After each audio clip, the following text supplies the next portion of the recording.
Welcome back to Dry Hollow Homestead. This is Danielle, and I am going to be explaining the supplies that you're going to need if you want to make a hard wheel of cheese.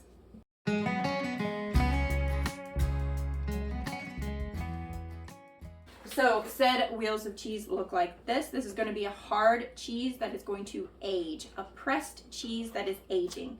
So these are going to need different supplies than your fresh cheeses. I'll make a separate video on that.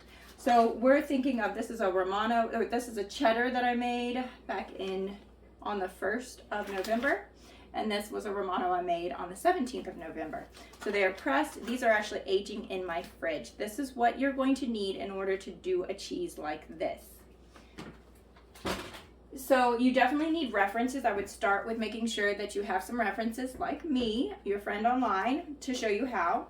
Also, if you're using raw milk like I do, I really suggest this book, The Art of Natural Cheesemaking, and because of the qualities of raw milk.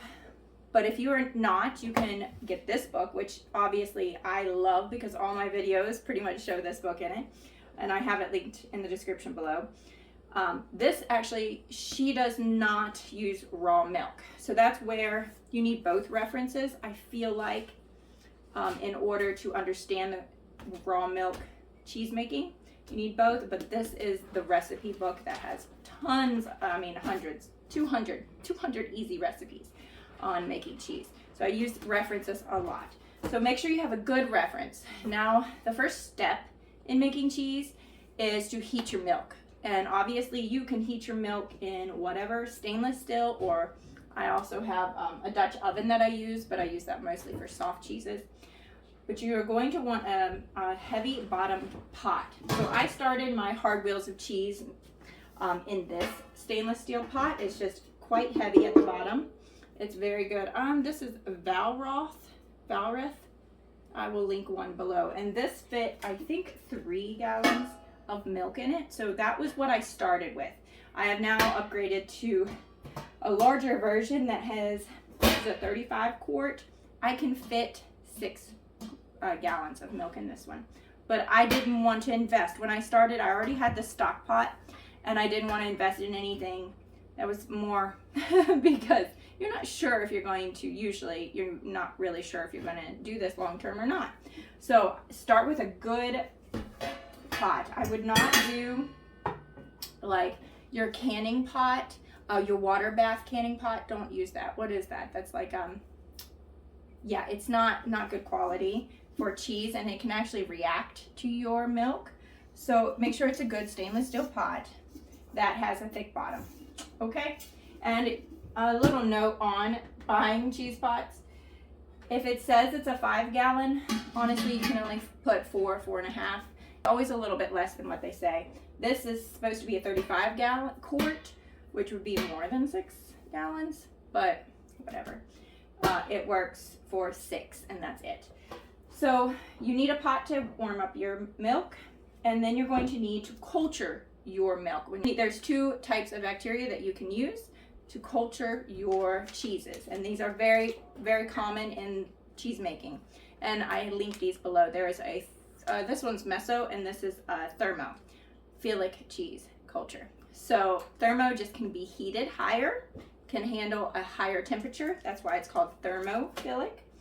And then this is a mesophilic cheese starter. So you're going to need a starter of culture in order to make your cheese. When you buy these, you can also start to hold back the whey, and I have a video on that.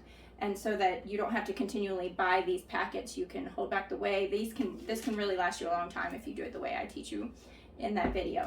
But thermophilic, you can also use yogurt whey if you make homemade yogurt. I have videos on that too, and we'll talk about that more on soft cheeses video. But a thermophilic whey starter can also be pulled from yogurt, the whey from yogurt. I have these. Let me show you what they look like. Okay, so once you have your cultures, you can pull the whey from it. This is a yogurt whey. So the math that David Asher goes through in this book, The Art of Natural Cheesemaking, is a 1/4 cup for every gallon of milk that you have. That you would use like a backsplash whey is what I call this. This is a yogurt whey for thermophilic, and this is a mesophilic whey. I used this when I made a cheddar. I pulled the whey before it was salted. So I can also use this to start more cheeses. Keep these in the fridge, and yeah, so that's that. These, when you get them, they will need to be kept either in the freezer or the fridge. This one just says the fridge, this one from Cultures for Health. But my New England Cheesemaking supply freeze-dried cultures say to keep it in the freezer. Also, you're going to need rennet. Rennet is what's going to coagulate your container of milk. I have a baby that's starting to fuss. You want to bring him to me? So you will definitely need a rennet. There are vegetable rennets. I don't suggest them unless you have a need, like an allergy, or just, you know, you're completely against it. You do what you must, but I always use rennet that is liquid. I do not like the tablets. The tablets are good for longer in your fridge, but I think the quality is not as good. I've had failures with rennet tablets and never with rennet liquid. And this needs to be kept in the fridge also. And then so once you go through the process, which you will watch my videos and go through the process of making the cheese, you're going to need to press it.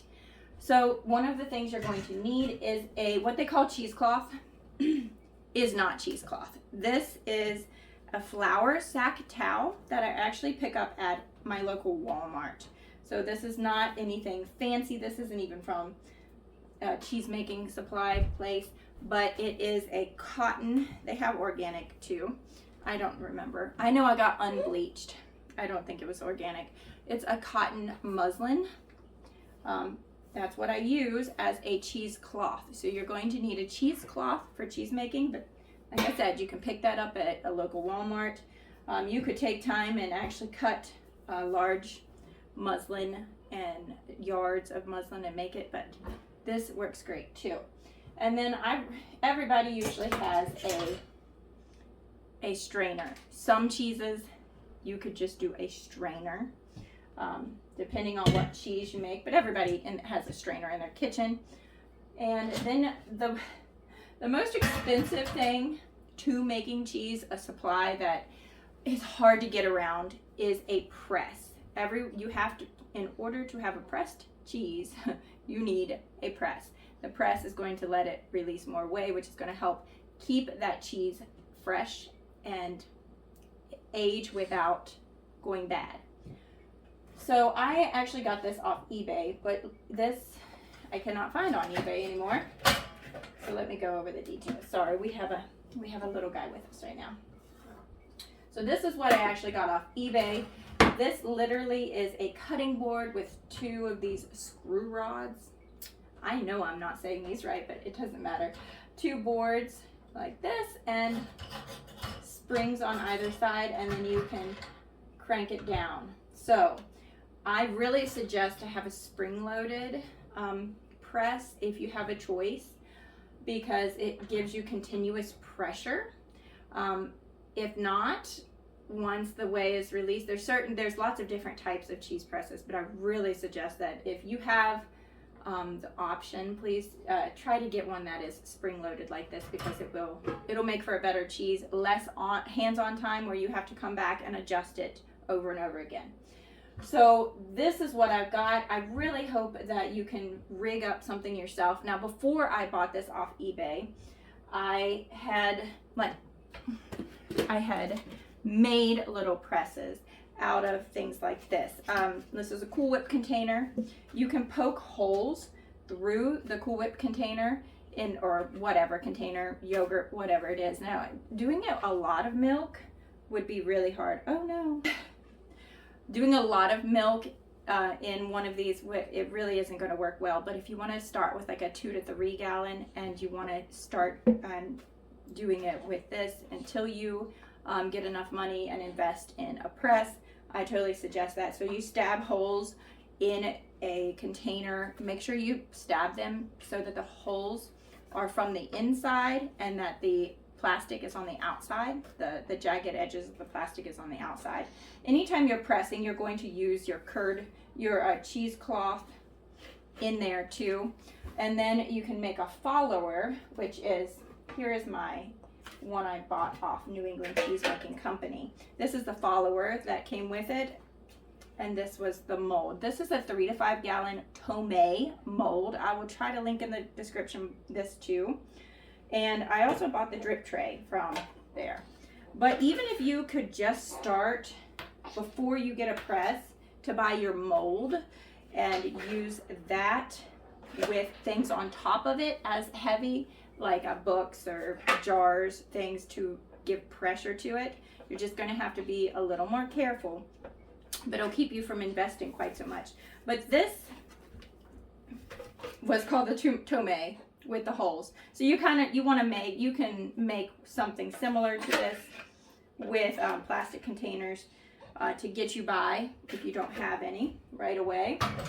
But this was really handy. This is extra. This did not come with any of that. I bought this off of New England Cheesemaking Company because I want to set this, set this right on the side of my sink and have the whey drip into my sink instead of like putting it in a big pot or something. I wanted as small amount of space taken up with my cheese pressing as possible. So I will try to link all these things below, but like I said, you can try to make up your own press, but I really think that eventually if you keep on, you're going to want to invest in. And I'll give you the best options I can down below. If you have a nifty or handy hubby, maybe they could, or you are a hubby and nifty. I mean, I guess that's kind of sexist to say that only females watch this or make cheese. But this can be made with a little bit of time and effort, and I have had no issues whatsoever. If anything, if I got another one or I needed one, which I really don't, but you know, everybody wants new things, I would probably do one exactly like this, but something that fit more curds so that I could make more, like a bigger batch of cheese, larger wheels of cheese, but my pot only fits 6 gallons. So this fits perfectly with this size press and mold, so I should just leave it be, right? And it makes good sized wheels. Let me show you. Actually, this is only a 4 gallon wheel of cheese, and yeah, makes beautiful wheels of cheese. But this is not even exactly the mold that people would suggest, but this mold is the only one I've ever bought. I did purchase this, and I haven't really used it yet. I have made a breeze and before I bought this, and I just used containers like this and yogurt containers and sour cream containers, just, you know, made it do with that. But this I bought and still have yet to use it. But this is very cheap compared to big molds and things. So this was like a ricotta basket, I believe it's called. So yeah, I hope, oh, and salt. Okay, so all of your cheeses are eventually going to need to be salted, whether you salt it in the whey, depending on the cheese, or you do a salt brine, or you surface salt your cheese. You have to have cheese, or you have to have salt. So make sure you have a good quality salt. I'd get this pink salt from Costco, the Kirkland brand. I wouldn't want to spend any more on my brine because you use a lot of salt in cheese making. So you definitely need good salt, but don't spend an arm and a leg on good salt either. But make sure it's good, non-iodinized. You know what I mean. If you have any questions, please put them down in the comments. I will try to get back to you. I will also make a video about making soft cheeses with much less milk and some of the things you need for that. I also forgot, you're going to need something big to stir with. I love this. My mother-in-law and father-in-law bought this for me. It is beautiful. And you need something to cut your curds with. I bought this from New England Cheesemaking Company. It's actually a cheese curd knife, but you do not need that. You can just use your longest kitchen knife, is what I've done before, your bread knife. And some recipes call for cutting your curds with a whisk. So having a good whisk on hand is great. This is not a great whisk. I really need a much longer one in order to get to the bottom of my pan without putting my hand in it, but that's besides the point. So if you have any questions, put them down below. God bless. I will try to link as much as I can in the description box. And I hope you get started in making a hard wheel of cheese. God bless. And I speak Jesus over you. Bye.